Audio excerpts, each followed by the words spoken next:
നമസ്കാരം. സ്പിരിച്വൽ ഗുരുവിൻ്റെ പുതിയൊരു വീഡിയോയിലേക്ക് എല്ലാവർക്കും സ്വാഗതം. അപ്പോൾ നിങ്ങൾക്കുള്ള ഇന്നത്തെ റീഡിങ്ങിലൂടെ നോക്കുന്നത് ആരാണ് നിങ്ങളുടെ യഥാർത്ഥ ശത്രു എന്നുള്ളതാണ്. അപ്പോൾ നിങ്ങൾക്കുള്ള ഇന്നത്തെ റീഡിംഗ് എന്താണെന്ന് നോക്കാം. അപ്പോൾ ഇവിടെ നിങ്ങളിൽ പല ആളുകളും പല വിധത്തിലുള്ള തടസ്സങ്ങൾ മൂലം മുന്നോട്ട് പോകാനായിട്ട് കഴിയാതെ വളരെയധികം നിരാശയിലും വിഷമത്തിലും നിങ്ങളുടെ ആ ഒരു എനർജി മുഴുവനും നഷ്ടപ്പെട്ടിരിക്കുന്ന ഒക്കെ ഒരു അവസ്ഥയിലാണ് ഉള്ളതെന്നാണ് കാണുന്നത്. അപ്പോൾ ഇവിടെ നിങ്ങൾക്ക് മുന്നോട്ട് പോകാനായിട്ട് കഴിയാത്ത രീതിയിൽ നിങ്ങൾക്ക് തടസ്സങ്ങൾ ഉണ്ടാക്കുന്നത് ഒരിക്കലും പുറത്തു നിന്നുള്ള ആളുകളല്ല, മറിച്ച് നിങ്ങൾ തന്നെയാണെന്നാണ് പ്രപഞ്ചശക്തി നിങ്ങളോട് പറയുന്നത്. അതായത് നിങ്ങൾക്ക് നിരാശയും സങ്കടങ്ങളും നൽകി നിങ്ങളെ ദ്രോഹിക്കുന്ന നിങ്ങളുടെ യഥാർത്ഥ ശത്രു എന്ന് പറയുന്നത് മറ്റാരുമല്ല, നിങ്ങൾ തന്നെയാണെന്നാണ് യൂണിവേഴ്സ് നിങ്ങളോട് പറയുന്നത്. ഒരുപക്ഷെ നിങ്ങളിൽ പല ആളുകളും ജീവിതത്തിൽ പലതും ഉപേക്ഷിച്ച് മുന്നോട്ട് വന്നിട്ടുള്ള ആളുകളായിരിക്കാം. നിങ്ങളുടെ സ്വപ്നങ്ങളെയും പ്രതീക്ഷകളെയും പ്രിയപ്പെട്ട വ്യക്തികളെയും അതേപോലെ തന്നെ ജോലി, വീട്, അങ്ങനെ പലതിനെയും ഉപേക്ഷിച്ച് മുന്നോട്ട് പോവേണ്ട ഒരു സാഹചര്യം നിങ്ങൾക്ക് ഉണ്ടായിട്ടുണ്ടാവാം. എന്നാൽ അതിനെയൊക്കെ പുറമേ നിങ്ങൾ ഉപേക്ഷിച്ചെങ്കിലും മനസ്സുകൊണ്ട് നിങ്ങൾക്ക് ഉപേക്ഷിക്കാനായിട്ട് കഴിഞ്ഞിരുന്നില്ല എന്നുള്ളതാണ്. അതായത് നിങ്ങൾ മുന്നോട്ട് പോകാനായിട്ട് തയ്യാറായപ്പോഴും നിങ്ങളുടെ മനസ്സ് പഴയതിൽ തന്നെ തങ്ങി നിൽക്കാനാണ് ശ്രമിച്ചിരുന്നത് എന്നുള്ളതാണ്. അപ്പോൾ അത്തരം കാര്യങ്ങളെയൊക്കെ നിങ്ങൾ മനസ്സുകൊണ്ട് പൂർണ്ണമായിട്ടും ഉപേക്ഷിക്കാത്തിടത്തോളം നിങ്ങൾ തന്നെ നിങ്ങളുടെ ശത്രുവായിട്ട് തുടരും എന്നുള്ളതാണ് കാണുന്നത്. അപ്പോൾ ഇവിടെ യൂണിവേഴ്സ് നിങ്ങളോട് പറയുന്നത് നിങ്ങൾ ഉപേക്ഷിച്ചതൊന്നും ഒരിക്കലും നിങ്ങൾക്ക് നഷ്ടബോധമായിട്ടോ തോൽവിയായിട്ടോ പരാജയമായിട്ടോ ഒന്നും തന്നെ തോന്നേണ്ടതില്ല എന്നുള്ളതാണ്. കാരണം അത്തരം കാര്യങ്ങളൊക്കെ നിങ്ങളിൽ നിന്നും വിട്ട് പോവേണ്ടത് തന്നെയായിരുന്നു എന്നുള്ളതാണ്. അത്തരം കാര്യങ്ങളൊക്കെ നിങ്ങളെ വിട്ട് പോയെങ്കിൽ മാത്രമേ ശാന്തിയും സമാധാനവും നിറഞ്ഞ ഒരു വഴിയിലേക്ക് നിങ്ങൾക്ക് പ്രവേശിക്കാനായിട്ട് സാധിക്കുകയുള്ളൂ എന്നുള്ളതാണ്. അതിനാൽ തന്നെ പുറമേ ഉപേക്ഷിച്ച് കളഞ്ഞതിനെ മനസ്സുകൊണ്ടും നിങ്ങൾ ഉപേക്ഷിക്കാനായിട്ട് തയ്യാറായാൽ ആ ഒരു സമയം മുതൽ നിങ്ങൾ നിങ്ങളുടെ രക്ഷകനായിട്ട് മാറും എന്നുള്ളതാണ് പ്രപഞ്ചശക്തി നിങ്ങളോട് പറയുന്നത്. അതേപോലെ തന്നെ നിങ്ങൾക്ക് മുന്നിലേക്ക് പല നല്ല കാര്യങ്ങളും പ്രപഞ്ചം എത്തിക്കാനായിട്ട് ശ്രമിക്കുന്നുണ്ട്. ഇപ്പോൾ സഹായങ്ങളായാലും അവസരങ്ങളായാലും അവയൊക്കെ നിങ്ങൾക്ക് മുന്നിലേക്ക് പ്രപഞ്ചം എത്തിക്കുന്ന ഒരു സാഹചര്യം കാണുന്നുണ്ട്. എന്നാൽ നിങ്ങളിലെ പഴയ നിരാശകളും വേദനകളും മൂലം അത്തരം സഹായങ്ങളെയും അവസരങ്ങളെയും നിങ്ങൾക്ക് കാണാൻ കഴിയുന്നില്ല, അല്ലെങ്കിൽ അതിനെ കാണാനായിട്ട് നിങ്ങൾ ശ്രമിക്കുന്നില്ല എന്നുള്ളതാണ്. അപ്പോൾ ഇവിടെ പ്രപഞ്ചശക്തി നിങ്ങളോട് പറയുന്നത് ഇവിടെ നിങ്ങൾക്ക് മുന്നിലുള്ള അവസരങ്ങളെയൊക്കെ നിങ്ങൾ കണ്ണ് തുറന്ന് കാണാനായിട്ട് ശ്രമിക്കാത്തിടത്തോളം നിങ്ങൾക്ക് മുന്നിലുള്ള പ്രകാശത്തെ നിങ്ങൾ സ്വയം മറയ്ക്കുകയാണ് ചെയ്യുന്നത് എന്നാണ്. അപ്പോൾ അവിടെയും നിങ്ങൾ തന്നെയാണ് നിങ്ങളുടെ ശത്രുവായിട്ട് നിൽക്കുന്നത് എന്നുള്ളതാണ്. ഇവിടെ പ്രപഞ്ചശക്തി നിങ്ങളോട് പറയുന്നത് നിങ്ങളിലെ ചെറിയ ഒരു ശ്രദ്ധ മാത്രം മതി നിങ്ങൾക്ക് മുന്നിലുള്ള സൗഭാഗ്യങ്ങളെ നിങ്ങൾക്ക് കാണാനായിട്ട് കഴിയും എന്നുള്ളതാണ്.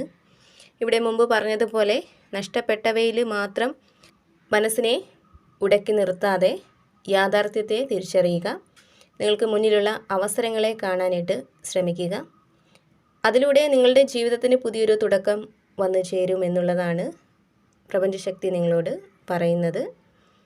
കൂടാതെ ഇവിടെ നിങ്ങൾ വളരെയധികം കഷ്ടപ്പെട്ടും സഹിച്ചും എന്തെങ്കിലും കാര്യത്തിന് വേണ്ടിയൊക്കെ പരിശ്രമിച്ച് കാത്തിരുന്നിട്ടുള്ള ആളുകളായിരിക്കാം. എന്നാൽ അവിടെ അതിൻ്റെ ഫലം വൈകിയപ്പോൾ നിങ്ങൾ തന്നെ നിങ്ങളെ സംശയിക്കാനും കുറ്റപ്പെടുത്താനും തുടങ്ങി എന്നുള്ളതാണ്. അതായത് ഞാൻ വെറുതെ ശ്രമിക്കുന്നതാണ്, ഒന്നും നടക്കില്ല എന്ന് ചിന്തിച്ച് നിങ്ങൾ തന്നെ നിങ്ങളെ തളർത്തി എന്നുള്ളതാണ്. അപ്പോൾ അവിടെയും സ്വന്തം കഴിവിനെയും മൂല്യത്തെയും വില കുറച്ച് കണ്ടുകൊണ്ട് നിങ്ങൾ സ്വയം നിങ്ങളുടെ ശത്രുവായിട്ട് മാറി എന്നുള്ളതാണ്. അപ്പോൾ ഇവിടെ യൂണിവേഴ്സ് നിങ്ങളോട് പറയുന്നത്, നിങ്ങൾ ചെയ്യുന്ന ഏതൊരു പരിശ്രമത്തെയും, ഇപ്പോൾ ചെറിയ ഒരു പരിശ്രമം ആയാൽ പോലും അതിനെ നിങ്ങൾ ചെറുതായിട്ട് കാണരുത് എന്നുള്ളതാണ്. ഒരുപക്ഷെ നിങ്ങളുടെ ശ്രമങ്ങളിൽ ഉടനെ ഒരു ഫലം വന്നില്ലെങ്കിൽ അതൊരിക്കലും ഒരു പരാജയമായിട്ട് കരുതരുത്. മറിച്ച് എന്തെങ്കിലും ഒരു ഫലം ഉണ്ടാവും എന്ന വിശ്വാസത്താൽ അവിടെ നന്നായിട്ട് പരിശ്രമിക്കുകയാണ് ചെയ്യേണ്ടത് എന്നുള്ളതാണ്. അതായത് ഒരു ക്ഷമയാണ് നിങ്ങളിൽ ഉണ്ടായിരിക്കേണ്ടത് എന്നുള്ളതാണ്. കാത്തിരിക്കാനുള്ള ഒരു ക്ഷമ നിങ്ങളിൽ ഉണ്ടെങ്കിൽ തീർച്ചയായിട്ടും നിങ്ങളുടെ ശ്രമങ്ങളിൽ ഒരു വിജയം കാണാനായിട്ട് നിങ്ങൾക്ക് സാധിക്കും എന്നുള്ളതാണ്. അതേപോലെ തന്നെ ഇവിടെ ആരെയും ആശ്രയിക്കാതെ ഒറ്റയ്ക്ക് തന്നെ എല്ലാം ചെയ്ത് തീർക്കണമെന്ന ഉദ്ദേശത്തോടെ പല കാര്യങ്ങളും ഒരു ഭാരം പോലെ ചുമലിൽ എടുത്തിരിക്കുന്ന ആളുകളായിരിക്കാം നിങ്ങളിൽ പലരും. ഒരുപക്ഷെ മറ്റുള്ളവർ സഹായിക്കാൻ തയ്യാറായിട്ട് വന്നപ്പോൾ പോലും അതിനെയൊക്കെ അവഗണിച്ചുകൊണ്ട് മാനസികമായിട്ടായാലും ശാരീരികമായിട്ടായാലും എത്ര തളർന്നാലും എല്ലാം ഞാൻ സ്വയം ചെയ്യും എന്നുള്ള ഒരു വാശി നിങ്ങളിൽ പലരിലും ഉണ്ടായിരിക്കാം. അപ്പോൾ അവിടെയും നിങ്ങൾ സ്വയം നിങ്ങളുടെ ശത്രുവായിട്ട് മാറുകയാണ് ചെയ്തത്. എന്നാൽ ഇവിടെ യൂണിവേഴ്സ് നിങ്ങളോട് പറയുന്നത്, എല്ലാ ചുമതലകളും നിങ്ങൾ ഒറ്റയ്ക്ക് ചുമക്കേണ്ടതില്ല എന്നുള്ളതാണ്. മറ്റുള്ളവരെ ആശ്രയിക്കരുത്, ബുദ്ധിമുട്ടിക്കരുത് എന്ന് ചിന്തിച്ച് എല്ലാം സ്വയം ഏറ്റെടുത്താൽ പാതി വഴിയിൽ തന്നെ നിങ്ങൾ തളർന്നു പോവും എന്നുള്ളതാണ്. അതിനാൽ തന്നെ മറ്റുള്ളവരുടെ സഹായം ചോദിക്കുന്നത് ഒരിക്കലും ഒരു തെറ്റായിട്ടോ അല്ലെങ്കിൽ നിങ്ങൾ സ്വയം ചെറുതാകുന്നതായിട്ടോ ഒന്നും തോന്നേണ്ടതില്ല. കാരണം അതിലൂടെ നിങ്ങളുടെ ആ ഒരു ഭാരം കുറയ്ക്കാനും നിങ്ങളുടെ എനർജി വീണ്ടെടുക്കാനും ഒക്കെ നിങ്ങളെ സഹായിക്കുന്നതാണ്. അപ്പോൾ ഇവിടെ പ്രപഞ്ചശക്തി നിങ്ങളോട് പറയുന്നത്, നിങ്ങൾക്ക് പറ്റുന്നവയെ മാത്രം നിങ്ങൾ ഏറ്റെടുക്കുക, അല്ലാത്തവയെ ചുറ്റുമുള്ളവർക്ക് വിട്ടുകൊടുക്കുക എന്നുള്ളതാണ്. അപ്പോൾ ഇവിടെ നിങ്ങൾക്ക് മുന്നോട്ട് പോകാനായിട്ട് സാധിക്കാതെ എപ്പോഴും നിരാശയിലും വേദനയിലും മാത്രം തുടരാനായിട്ട് നിങ്ങളെ പ്രേരിപ്പിക്കുന്ന ആ ഒരു ശത്രു അത് നിങ്ങൾ തന്നെയാണെന്നാണ് കാണുന്നത്. നിങ്ങൾ സ്വയം നിങ്ങളെ സംശയിക്കുന്നതിലൂടെ, കുറ്റപ്പെടുത്തുന്നതിലൂടെ, പഴയ വേദനകളെ വിട്ടുകളയാതെ അതിനെ കൂടെ കൊണ്ട് നടക്കുന്നതിലൂടെ, നിങ്ങൾ സ്വയം നിങ്ങളെ വില കുറച്ച് കാണുന്നതിലൂടെ, കൂടാതെ എല്ലാ ഉത്തരവാദിത്തങ്ങളും സ്വയം ഏറ്റെടുക്കുന്നതിലൂടെയൊക്കെ നിങ്ങൾക്കൊരു ശത്രുവായിട്ട് മാറിയിരിക്കുന്നു എന്നുള്ളതാണ്. ഇവിടെ നിങ്ങൾക്ക് വന്ന് ചേർന്നിട്ടുള്ള എല്ലാ അനുഭവങ്ങളെയും ശരിയായിട്ട് മനസ്സിലാക്കി അംഗീകരിക്കാനായിട്ട് തയ്യാറായാൽ, നിങ്ങൾ നിങ്ങളെ സ്വയം തിരിച്ചറിയാനും സ്നേഹിക്കാനും പിന്തുണയ്ക്കാനും വിലമതിക്കാനുമൊക്കെ ശ്രമിക്കുന്നതിലൂടെ നിങ്ങളുടെ എനർജി തിരിച്ചു കൊണ്ടുവരാനായിട്ട് നിങ്ങൾക്ക് സാധിക്കുന്നതാണ്. നിങ്ങൾ തന്നെ നിങ്ങളുടെ രക്ഷകനായിട്ട് മാറുന്നതാണ്.